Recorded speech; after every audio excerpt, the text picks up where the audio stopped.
Friends ನಮಸ್ಕಾರ. Welcome to GR Info Kannada YouTube channel.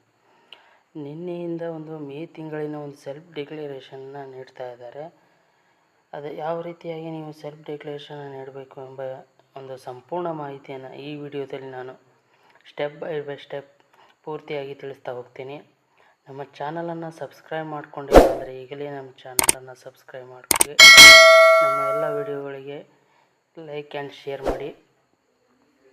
Friends, ಸೇವಾ Sindhu ಪೋರ್ಟಲನ್ನು open ಮಾಡಿಕೊಂಡು ಅದರಲ್ಲಿ ಲಾಗಿನ್ ಆಗಿ ನಂತರ ನಿಮ್ಮ ಸೇವಾ ಯುವನಿಧಿ ಪೋರ್ಟಲನ್ನು ಸರ್ಚ್ ಬಾರಲ್ಲಿ ಯುವನಿಧಿ ಅಂತ ಸರ್ಚ್ ಮಾಡಿದರೆ ಸೆಲ್ಫ್ ಡಿಕ್ಲರೇಷನ್ ಎರಡನೇ ಆಪ್ಷನನ್ನು ಓಪನ್ ಮಾಡಿಕೊಂಡು ನಂತರ ನಿಮ್ಮ ಪೇಜ್ ಓಪನ್ ಆಗುತ್ತೆ. ಅಲ್ಲಿ ಆಧಾರ್ ಅಥೆಂಟಿಕೇಷನ್, ಅಲ್ಲಿ ನಿಮ್ಮ ಆಧಾರ್ ನಂಬರನ್ನು ಹಾಕಿ OTP ಬರುತ್ತೆ, ಅದನ್ನು ಎಂಟರ್ ಮಾಡಿ ಸಬ್ಮಿಟ್ ಮಾಡ್ಕೊಳ್ಳಿ. ಈ ರೀತಿಯಾಗಿ ನಿಮ್ಮ ಮಾಹಿತಿ ಇರುವ ಇಂಟರ್ಫೇಸ್ ಓಪನ್ ಆಗುತ್ತೆ.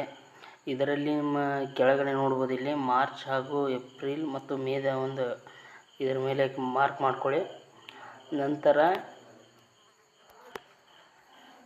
ಇಲ್ಲಿ ಎಸ್ ಅಂತ ಇದೆಯಲ್ಲ ಅದರ ಮೇಲೆ ಕ್ಲಿಕ್ ಮಾಡ್ಕೊಳ್ಳಿ. ಹಾಗೂ ಕೆಳಗಡೆ ಕ್ಯಾಪ್ಚಾ ಇರುತ್ತೆ, ಅದನ್ನು ಎಂಟ್ರಿ ಮಾಡಿಕೊಂಡು ನೀವು ಸಬ್ಮಿಟ್ ಅಂತ ಕೊಟ್ಟರೆ ನಿಮ್ಮ ಸೆಲ್ಫ್ ಡಿಕ್ಲರೇಷನ್ ಈ ರೀತಿಯಾಗಿ ಆಗ್ಬೋದು.